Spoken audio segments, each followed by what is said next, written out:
ബ്രദറെ, ഞങ്ങളുടെ സമുദായത്തിൽ കഴിഞ്ഞ വർഷത്തെ കണക്കിൽ 1 കോടി രൂപയാണ് കഴിഞ്ഞ വർഷം കേസിനായി സമുദായ നേതൃത്വം ചെലവാക്കിയത്.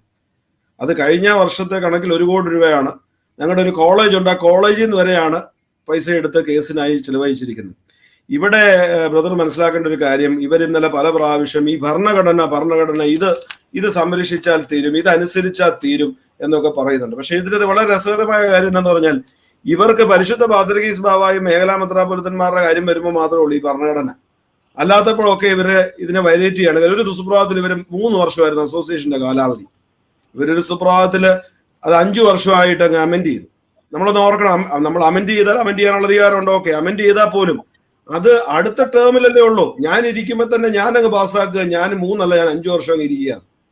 വേറെ വളരെ രസകരമായി പറഞ്ഞാൽ ഞങ്ങളുടെ ഭരണഘടനയെ വളരെ കൃത്യമായിട്ട് എഴുതിയിട്ടുണ്ട്. 143A മെത്രാപ്പോലീത്ത, സഹായ മെത്രാന്മാർ ഇവരുടെ ചെലവുകൾ, സെമിനാരി ചെലവുകൾ എന്നിവ ഭദ്രാസന നിധിയിൽ നിന്ന് വഹിക്കേണ്ടതും അതിനു പുറമെ മെത്രാപ്പോലീത്തയ്ക്ക് പ്രതിവർഷം ഭദ്രാസന നിധിയുടെ 10%, സഹായ മെത്രാപ്പോലീത്തന്മാർക്ക് പ്രതിവർഷം ഭദ്രാസന നിധിയുടെ 5% വീതം മെത്രാപ്പോലീത്തന്മാരുടെ അക്കൗണ്ടിലേക്ക് നിക്ഷേപിക്കേണ്ടതാണ്. ഇത് ജ്ഞാനായ കമ്മിറ്റിയുടെ ചുമതലയാണ് ഭരണഘടന എഴുതി വെച്ചേക്കുന്നത്. ബ്രദറിനറിയാവോ, കഴിഞ്ഞ 8 വർഷമായി ഈ 3 മെത്രാപ്പോലീത്തന്മാർക്കോ അവരുടെ സ്റ്റാഫുകൾക്കോ 1 രൂപ കൊടുക്കുന്നില്ല. അപ്പൊ ഈ ഭരണഘടനാ വകുപ്പ് പാലിക്കപ്പെടേണ്ടേ?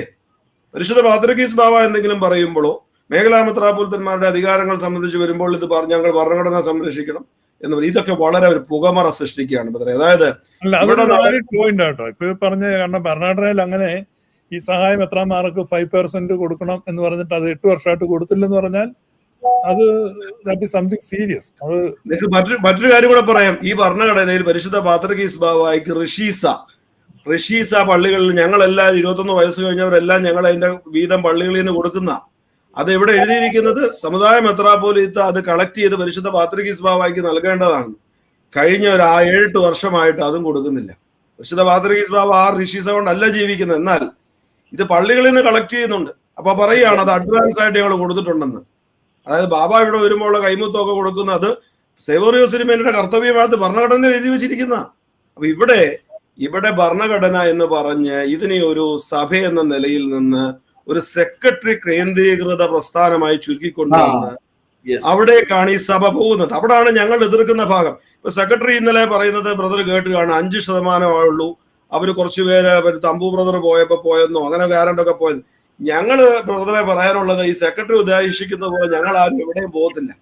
ഞങ്ങളുടെ അപ്പന്മാരും ഞങ്ങളുടെ ഒപ്പന്മാരും പണിതതായ പള്ളികൾ സ്ഥാപന ഉദ്ദേശം പരിശുദ്ധ അന്ത്യോക്യ സിംഹാസനത്തിന്റെ വിശ്വാസികൾക്കുള്ളതാണെങ്കിൽ ഞങ്ങൾ അവിടെ നിൽക്കും.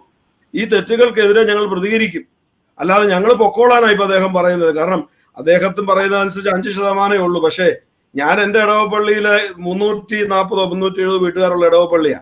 അവിടെ 250 വോട്ടിൽ 200 വോട്ട് കിട്ടി ജയിച്ച ആളാ. അപ്പം 5% ഉള്ളൂ ഞങ്ങളൊക്കെ.